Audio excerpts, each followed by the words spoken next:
전자기학에 대해서 한번 얘기를 해보도록 할게요. 아까 역학은 주인공이 뉴턴이었어요. 뉴턴. 전자기학은 주인공이 여러 명 있지만 그 중에 하이라이트가 되는 주인공은 맥스웰입니다. 공교롭게도 둘 다 영국의 물리학자입니다.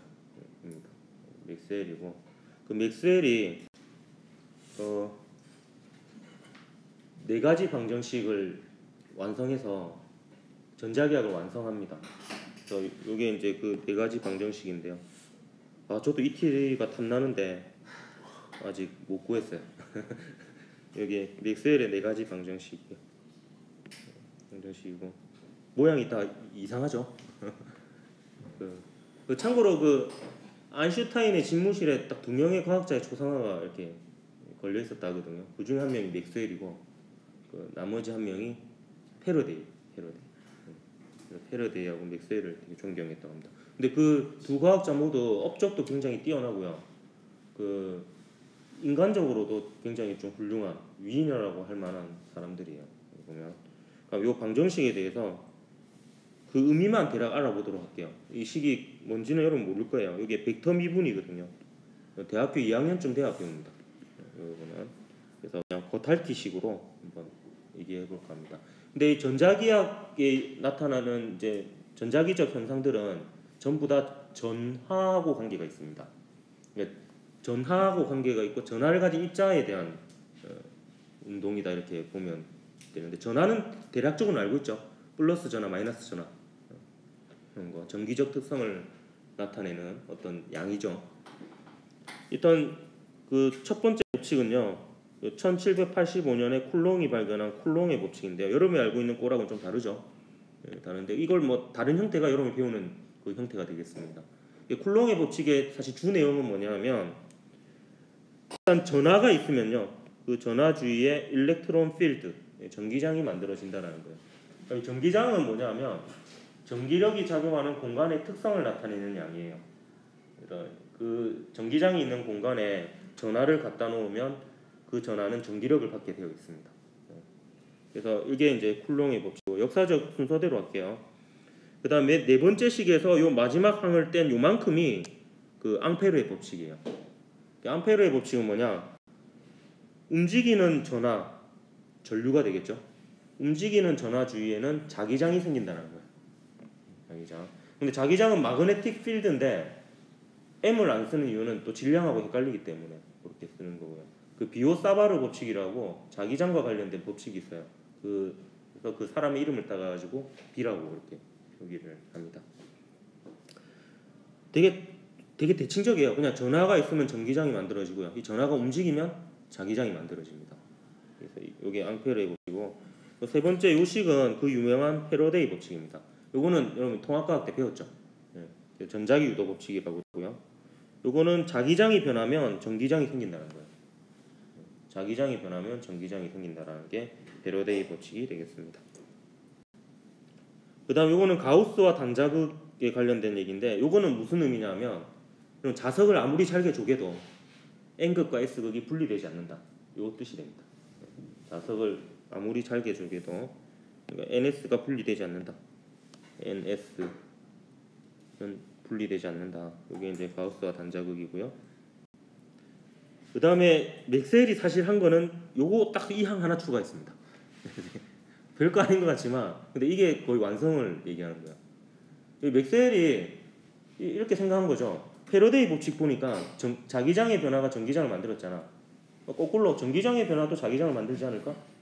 요거예요. 그래서 요거는 그 의미입니다. 전기장의 변화가 자기장을 만든다 라는 게 이제 그래서 요 식을 맥스웰이 고친 앙페르의 법칙 이런 식으로 얘기하기도 합니다. 요 마지막 식을, 요 항을 추가를 한 거죠. 근데 요 식을 조합해 가지고요, 요 식을 조합해서 정확히는 어떤 식을 조합하게 되냐면 요 두 식을 조합하고요, 그 다음에 요 두 식에다가 그 파동방정식이라는 게 있어요. 그래서 그 식을 조합하면 어떤 결과가 나오냐면, 그 전에 이거부터 먼저 얘기할게요. 로렌츠님 얘기 안 했네.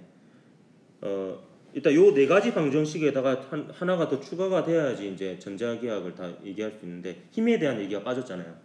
힘에 대한 얘기가 있는데 로런츠 힘은 뭐냐면 이건 겁니다. 아까 전기장이 전기력이 작용하는 공간의 특성이라 했죠. 되게 대칭적이야. 한번 잘 들어보세요. 전하가 전기장을 만들어요. 근데 전하가 만든 전기장이 있는 공간에 다른 전하를 갖다 놓잖아요. 그럼 이 전하는 QE라는 전기력을 받게 됩니다. 그러니까 전하가 전기장을 만들고 그 전기장이 있는 공간에 전하를 놓으면 전기력을 받아요. 근데 여러분은 사실 이렇게 처음 안 배우고 쿨롱의 법칙 배울 때는 전하끼리 주고받는 힘으로 그냥 배우잖아요. 근데 이걸 전기장으로 얘기하자면 그 중에 하나의 전하가 전기장을 만들고요. 그 전기장에 전하를 또 다른 전하를 갖다 놓으면 전기력을 받아요. 이렇게 얘기를 할 수 있습니다. 그 자기력은 뭐냐? 이 두 개 합쳐서 로런츠 힘이라 하는데 자기력만 가지고 또 로런츠 힘이라고 할 때도 있어요. 얘는 어떠냐? 이것도 되게 대칭적입니다. 전하가 움직이면 자기장이 생기잖아요. 전하가 움직이면 자기장이 생겨요. 그럼 그 자기장이 있는 공간에 움직이는 전하를 갖다 놓으면 이 Q는 전하량이고 V는 속도거든요.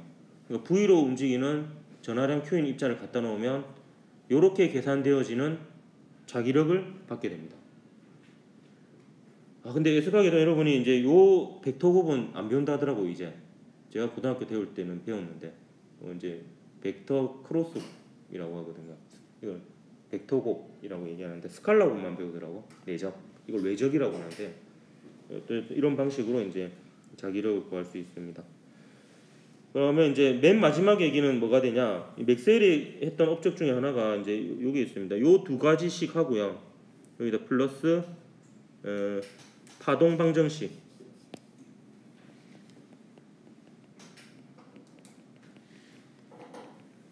그러니까 패러데이 법칙하고 그다음에 그 맥스웰이 고친 앙페르의 법칙하고 그다음 파동 방정식을 조합하면 어떤 결론이 나오느냐? 그래서 이렇게 해서 나오는 결론이 전자기파는 전기장과 자기장의 진동이 끊임없이 반복되면서 퍼져나가는 현상이거든요. 이 전자기파의 속도를 알 수가 있어요. 그 속도가 일단 따라 그려보세요. 이게 기호가 낯설 텐데요. 이렇게 됩니다. 이게 이제 맥스웰이 구한 식인데, 여기 입실론하고 이 뮤는 무슨 의미냐면 얘는 유전율이라고 하는 건데 그 물질의 정기적 특성을 나타내는 양이고요. 얘는 자기 투자율이라고 해서 물질의 자기적 특성을 나타내는 양이에요. 이게 진공도 값이 있습니다. 그럼 진공에서의 유전율과 진공에서의 자기 투자율을 여기다 집어넣잖아요. 그럼 이 값이 한 3 곱하기 10의 8승 정도 됩니다. 그때까지 알려진 실험에 의해서 알려진 빛의 속도하고 같았어요. 그래서 맥스웰에 의해서 최초로 빛의 정체가 밝혀집니다. 제가 이 값이 정확하게 적어줄까요? 뭔가 이렇게 숫자를 정확하게 적으면 멋있어 보이더라고. 299 792 이 콤마입니다. 점이 아니고 458 미터 퍼 세크 라는 게 이제 맥스웰에 의해서 식으로만 해가지고 결국에 이게 구해졌고요. 물론 이제 자기 투자율하고 유전율은 또 다른 실험을 통해서 측정이 됩니다. 근데 이게 우리가 그때까지 알려진 빛의 속력하고 같다라는 거예요.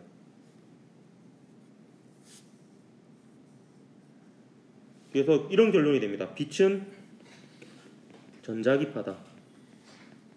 근데 전자기파는 전기장과 자기장의 진동이 퍼져나가는 현상이니까 결국에 빛은 파동이다 라는 결론에 이르게 됩니다. 맥스웰이 이거를 이제 이론적으로 증명을 했고요.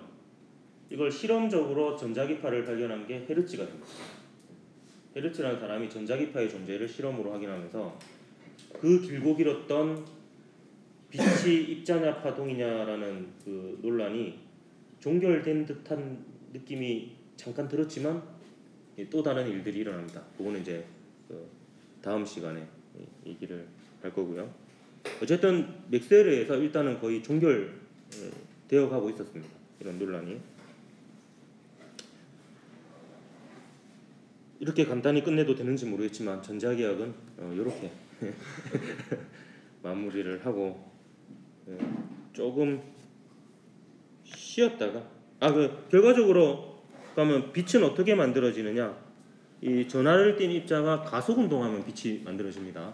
왜 그러냐면 전하가 가속 운동을 하면요, 그냥 등속으로 운동하면 일정한 자기장이 만들어지는데 가속 운동을 하면 그 자기장이 변하는 자기장이 만들어져요. 방금 한 말 이해됐습니까? 전하가 일정한 속도로 움직이면 그 전류가 만드는 자기장은 크기가 일정해요. 근데 전류가 변한다고, 이렇게 세기가 방향이 바뀔 수도 있고. 그럼 변하는 자기장이 만들어져. 그럼 변하는 자기장이 여기 보면 여기 있죠. 변하는 자기장이 전기장을 만드는데, 근데 이 자기장의 변화도 일정한 변화가 아니란 말이야. 자기장의 변화 자체도 변해요. 그러니까 이 전기장도 그냥 일정한 전기장이 생기는 게 아니고 변화하는 전기장이 생겨요.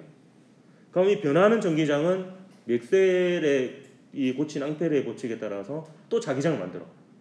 근데 이 자기장도 변화하는 상태로 만들어지겠지. 그럼 이 변하는 자기장이 또 변하는 전기장을 만들고, 변하는 전기장이 변하는 자기장을 만들고, 이게 왔다리 갔다리 이렇게 하니까 이게 전기장과 자기장의 진동이 계속해서 생기면서 공간을 따라 퍼져나가게 됩니다. 그래서 빛은 매질이 필요 없어요. 그냥 전기장이 자기장을 만들고 자기장이 전기장을 만드니까 그 과정에서 물질이 관여하는 건 없거든요. 그래서 나중에 다음 시간에 얘기하겠지만 빛은 매질이 필요 없습니다. 좀 쉬었다 하동에 대해서 보도록 합시다.